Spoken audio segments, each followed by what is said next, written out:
এবার অজয়ের সঙ্গে গোপন সম্পর্কে জড়ানোর মিথ্যে অভিযোগ উঠল কুসুমের বিরুদ্ধে। হ্যাঁ বন্ধুরা, ভিডিওতে লাইক দিতে থাকুন। যে মুহূর্তে কিনা কুসুমকে সুস্থ সবল করে বাড়ি ফিরিয়ে আনা হয়, ঠিক সেই মুহূর্তে মীনাক্ষী যখন বলতে থাকে যে কী গো শঙ্করদা, এবার তুমি কী জবাব দেবে বলো তো? তোমার মেয়ে তো রীতিমতো আমাদের বংশে চুলকানি মাখিয়ে দিল এবং আমাদের সকলের বিশ্বাসে ছাই দিয়ে দিল। এবার তুমি কী বলবে বলো তো? হ্যাঁ গো কুসুম, এই সন্তানের বাবা কি এর আদৌ কোনো রকম কোনো পিতৃ পরিচয় আছে নাকি? আমাকে একটা কথা বলো তো, আমি গেস করবো।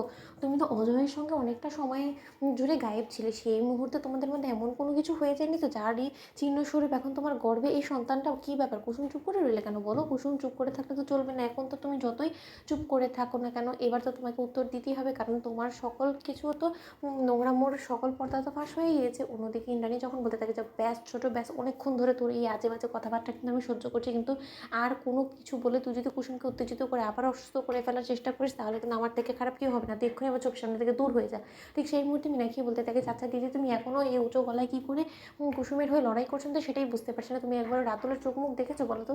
বেচারা আর মুখটা চুপসে গিয়েছে। যার কিনা আজ বাদে কাল বিয়ে হতে চলেছে, সেই ব্যক্তি যদি নিজের হবু স্ত্রী সম্পর্কে এরকম নোংরা কুৎসিত কিছু কথাবার্তা জানতে পারে, তার মনের উপর তো কতটা ঝড় বয়ে যায় সেটা একবার তুমি ভাবনা চিন্তা করে দেখেছো বলো তো? তাহলে রাতুলকে তুমি কী জবাব দেবে? রাতুল তখন অবশ্যই তোমাকে প্রশ্ন করবে। তখন তোমার রাতুলেরকে দেওয়ার মতো উত্তর আছে তোমার কাছে? সেই মুহূর্তে রাতুল যখন বলতে থাকে যে 1 মিনিট ম্যাডাম, ছোটো ম্যাডাম, আমি কিন্তু একবারও বলিনি যে আমার কুসুমের চরিত্র নিয়ে কোনো রকম কোনো সন্দেহ আছে, কিন্তু প্রশ্নের বিষয় আমার কাছে একটাই, সেটা হলো যে কুসুমের মধ্যে হঠাৎ এরকম সিমটমস কেন দেখা দিল যার কারণে কিনা ডক্টরের সন্দেহ হলো যে কুসুম কনসিভ করেছে। কারণ তাহলে অবশ্যই কুসুমের মধ্যে এমন কোনো কিছু তো রোগ বাসা বেঁধেছে। আমি সেটাকে নিয়ে বেশি চিন্তিত না গিয়ে কুসুমের প্রেগনেন্সি কথাটাকে নিয়ে, কারণ আমি খুব ভালো করেই জানি যে আমার বিশ্বাস কোনো মতে ভাঙতে পারে না এবং কুসুম এমন কোনো কাজ কোনোদিনও করতে পারে না যার কারণে কিনা ওর মায়ের এবং বাবার দেওয়া শিক্ষার উপরে কোনো রকম কোনো প্রশ্ন তুলবে কেউ। এবং তার থেকেও বড় কথা, শঙ্কর কাকা যে কোনোভাবেই নিজের মেয়েকে মানুষ করতে এক বিন্দু অবহেলা করেনি, সেটা আমি সামনে থেকে না থাকলেও আমি এখন ঠিকই হাড়ে হাড়ে টের পাচ্ছি। ঠিক সেই মুহূর্তে দেবলীনা যখন বলতে থাকে যে দেখো রাতুল কনফিডেন্ট ভালো, বাট ওভার কনফিডেন্ট হওয়াটা কোনো মতেই ঠিক না। কারণ তুমি চেনোই বা কয়দিন কুসুমকে বলো তো?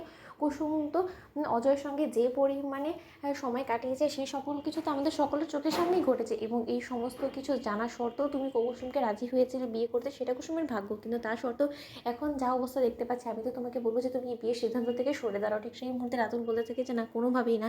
অন্যদিকে দেবলীনা বলতে থাকে যে আচ্ছা তুমি কি কুসুমকে বিয়ে করার নাম করে তাহলে কুসুমের এই সমস্ত সত্য জানা সত্ত্বেও কুসুমকে যখন বিয়ে করতে চাইছো, তাহলে কি আমি ধরে নিতে পারি যে তুমি কুসুমকে দেওয়া সেই ইন্দ্রাণী আন্টির সকল সম্পত্তি ভোগ করার জন্য তুমি এই সমস্ত কিছু করছো না? তবে একটা মানুষ এতটা ভালো মানুষই কী করেই বা দেখাতে পারে যখন কিনা সে জানে তার হবু স্ত্রী চরিত্র এতটা খারাপ, এতটা ফষ্টি নষ্টি করে বেরিয়েছে তার হবু স্ত্রী? তো বন্ধুরা, লাইক এবং শেয়ার করো, সাবস্ক্রাইব করতে ভুলো না।